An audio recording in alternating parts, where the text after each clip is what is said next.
going to start with some tillage stuff, and we'll talk about that for sure. But beyond that, I have some other ideas. I'm not going to steal Lauren's thunder at all. He's got all kinds of nice machinery ideas and pictures and things. I'll kind of stay away from that. And then we're both going to touch on robotics a little bit, I think, by the time it's all over with, to get your wheels turning, okay? Just for those that don't know me, I'm Brian Luck, assistant professor in biological systems engineering. Used to be ag engineering, and I default to that. Soon to be associate professor, so going up for tenure this year. I hope they want to keep me, and if they don't, then I'm out of here. Thanks, I appreciate that. You hear that, Bill? Okay, thanks. So, let's get started. So I did a little looking into tillage and some of these weed management tools. And the first thing I'll say is something that we've said last night, we've said all along. It's kind of what Aaron and I got this big NRCS CIG project to look at. But organic no-till is a lofty goal in my estimation, right? Being able to completely eliminate tillage and maintain soil health completely, especially when using tractors that are getting heavier and heavier, machines that are getting heavier and heavier running along the soil might be a bit much. When we say organic no-till, though, I think what we really mean is minimization of tillage and using tillage where it's needed, when it's needed, kind of like the 4 R's. Has anybody heard that in the fertility world? Right place, right time, right product, right everything else. So tillage should be considered a management tool with both costs and benefits, in my opinion, and I think everybody in this room would agree with me. There's monetary costs, so that's the easy stuff. That's the stuff the engine nerds can understand. You know, how much time does it take to do that? How many people in here that are farmers say their time is worth $100 an hour? A few hands going up, good. It should be, right? Your time is not invaluable, although a lot of farmers I talk to say it is. I don't charge myself for time. Well, you really should think of it that way at least. The other thing is fuel, machinery wear, replacement, et cetera. Tillage has a cost. And like I said, I'm probably preaching to the crowd here. But we're also looking at resource cost, which is kind of where we're trying to avoid some of this stuff. So we have soil health issues. The previous speaker did a nice job going through a lot of that. There's erosion. That's kind of a dirty word. A lot of people like to say soil loss, whatever we want to call it. There are costs associated with it. So what we really need to do is pay attention to that tillage operation as an input and really weigh the cost and benefits before we do it, okay? So there are other management practices for weed management and suppression, and I'll not spend a lot of time on this, but we have application tools, and I come from a precision ag background. My undergrad was in machinery, precision ag controls. I know there are organic herbicides out there and other things. A lot of what we do in precision ag is try to manage where those are applied and when, right? So being able to turn nozzles on and off, being able to turn planter row units on and off, things along those lines, applying technology that if we are going to use these tools, we only use them in the spots that they're needed, which is another great thing about what we do in precision ag. Cover crops are a whole other issue I won't touch right now because I think Leah and Aaron are going to get into that enough for you guys. And I'm thinking of other machinery tools, which Lauren will get into, and I won't spend a lot of time here, but we got into this CIG project, quick story, not going too far off the rails here, but I added a treatment of mowing rather than rolling and crimping and other things. And we don't have all the data yet. But mowing down rye wasn't as bad as we thought it would be. So my harebrained idea sort of worked, and I hope in year 2 I'll show you that it did work because I won't rub it in Leah's face. She didn't like it. But anyway, she's going to come up here and whip me if I keep this up. So anyway, other machinery tools that are out there that we can use, all right? So just a little bit about tillage from a goal perspective. We want to initially, when we used to do tillage all the time and still somewhat do, we want to create a good seed bed, right? Get the seed up and out of the ground, make it easy for that seed to do what it needs to do. We also want to prepare the ground for future tillage treatments or weed management treatments. So rough soil surface, a lot of times is harder to deal with, especially from planting, maybe even tine weeding and other things. And then eliminate much of the weed potential that's out there, right? So inverting the soil can bury seeds that were fixing to emerge and reinvigorate seeds that weren't going to. So there's a lot of balance to be done there. Different tools and timings are required, and like I said, Lauren's got a few of those to show you, so what I'll do is let's leave that alone for now. But what I did want to touch on, and this I always default to sort of something I know, is site-specific tillage. Has anybody thought about, or does anybody do that currently? Few hands go up, good. So my thinking, and I haven't heard a lot about this, I don't know as we need different tools, I don't know as we need different anything necessarily, but if we look at the machines, the guidance systems, the other things in precision ag that we have out there, could we define an area that needed to be tilled in a field, leave the rest of it alone? And what implications does that have, right? So I'm gonna dive down this rabbit hole just a little bit with you. I told you I'd be done in 10 minutes, I'm not even close. Site-specific, how do we define where to till? The first thing I always talk to folks about is I'm a engineer, not a farmer, right? If I talk to a farmer and he tells me that spot over there is generally wet, I'm pretty sure he's gonna be right? My UAV is not gonna tell me as well as the farmer is. So we can put it in based on farmer knowledge and define those areas. Remote sensing is another application where we're kind of looking at this. If you look at the crop, you can identify areas that are heavy in weeds versus areas that are not. That would be helpful, right? To be able to define that area that needs tilling. And then maybe even yield mapping, right? So if you can find an area that has a lower value of yield and you can define that as due to the weed pressure, then we can go back in our softwares, make that area a treatment for tillage, right? The other thing from my standpoint is how we control the tillage tool for on and off. So I'm gonna give a patentable idea out here today, and if anybody y'all will run with it, I'm gonna be a little frustrated. But what if we had a tillage tool that had multiple treatments built into it, right? Deep rippers that we could raise and lower independently.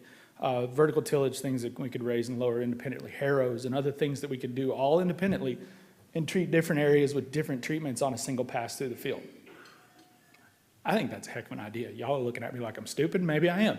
But being able to do all that stuff would be able to identify tillage areas, go through them, and really only till where we need to, which is kind of a fun thing. The question that I have at the end is implications to planting, right? So if we're going into a planting situation where half the field, a quarter of the field, 3/4 of the field is no-till with heavy cover crop, and a quarter of it is tilled fluff, do you need to change your planter settings? Yeah, a lot, right? Down pressure is going to change, depth settings are going to change, yada, yada, yada. We have the technology on the planters, by the way, to do that on the fly as well, from the cab. So adjust depth, adjust down pressure on our closing systems, all that fun stuff. So the technology, again, is here to be able to do site-specific tillage. If anybody has any great ideas about this, we're going to start writing proposals soon, so let me know. We can try to get something rolling, okay? So the other thing I want to touch on real quickly is robotics and sort of the potential in the farming community, not necessarily just organic, but this does apply to organic very easily. Does anybody know where we're at currently with machines as far as robots go? Okay, great. You're going to learn something today. I had a slide and I didn't put it in there, but I'm going to tell the story really, really quickly, okay? The Apollo guidance computer. Does anybody know how fast that machine was? Does anybody know how fast these bricks we have in our pockets are compared to the Apollo guidance computer that took us to the moon? I like the word a lot. Yeah, a lot. Where's my token flip phone user in the crowd? Yep, there he is. Look, good man. Not me. That government not tracking me. No. Well done. It's beautiful, sir. I love it. I'm going to get me one soon. 2 million times faster is what this is compared to the computer that took us to the moon. So do we have the computing power to control a machine autonomously? Absolutely, right? Do we have the sensors to make those machines safe? Absolutely. We're able to detect, measure distances, detect things in front of us, detect holes and other things. So what I would tell you as far as the technology, we have it. And I will tell you that automated machines are already here, whether you know it or not. So I'll step you through a few. Justin, I'll put that in there for you. Fendt is changing its whole idea of what a tractor and a planter should look like. That thing's about as big as a Yeti cooler, okay? And it's a planter, one seat at a time, piddles through the field, you turn loose about 80 of them, and you can get 100 acres done in a day. What do you think? Battery operated, 4-wheel drive, won't ever get stuck. Y'all should say, there you go. Yeah, right. Well done. Good to hear you're awake. I like that. Another example that I'll show you that I'm sure everybody's seen is this guy. Did you know that was out there? So Case IH developed a prototype. I've actually laid hands on this machine. If you get real close, you can see the duct tape where they put it together. So it's not really a production thing, but it did do it to do work in the field. So what's the problem with this? I'll throw one out there and y'all can go from there. How do we get it down the road? You put a saddle on it? You know, I don't know. Can't get it down the road. How big a tractor is that? Probably 300 horse, 350 horse if I was betting. What happens if that goes nuts and goes towards mom and dad's house? Nothing short of a basement's going to stop that thing, right? Which is a problem. So there's some issues, logistical issues. There's some infrastructure issues that we have to deal with robotics, but that exists and it actually did work. Other platforms I think Lauren might talk about is the DOT system, where we just totally changed the idea of what a tractor looks like or what our machines look like. Finally, a concept from my good buddies at Ohio State. I actually went to grad school with the guy that did this. And basically it's a modular platform. You can adjust the wheel spacing, the height of the tractor, all hydraulically driven, put different implements and move it down the road with a semi. So maybe looks a little odd. The final one I'll show you before I show you my big ta-da is this guy. So there's a company out in Washington. They've been touring around Wisconsin. We've had quite a bit of interaction with them called Farb Guidance. And they're doing custom farming with skid steers that they're attaching planters, tillage implements, and sprayers to the skid steer. It runs backwards, but it's a robot, so it doesn't care. And they're able to contract farm with folks and do as much of the labor as they can by just hauling in 3 or 4 skid steers, knocking it out. So what I'm trying to tell you before Lauren gets up here and blows your mind is robots are here, and we could even potentially start to use them very, very soon, okay? So the last one I'll show you that's not even as scary as the big planter there. If you look at Case IH's, let me double back. I have a graduate student in the company, but this is publicly available information out on YouTube that I'm fixing to show you. If you want to go look it up, look up their automated turning system on their big tractors and look at second number 25 on the video. You'll see this. Does that bother anybody? That's about 700 horsepower, 40 foot worth of tillage tool, and where's the driver? Yeah, they didn't Photoshop them out, and I don't think the marketing department really intended to put that picture in that video, because that's actually really, you know, I probably shouldn't be up here telling you about it either, but it's on YouTube, so there's nothing I can do. There's nobody in that thing, right? Automated, articulated 4-wheel drive running through the field. So pretty impressive. I'm taking way more time than I'm supposed to, so I'll show you a couple references here where I found some stuff on the tillage. There's my contact information if you want to see it.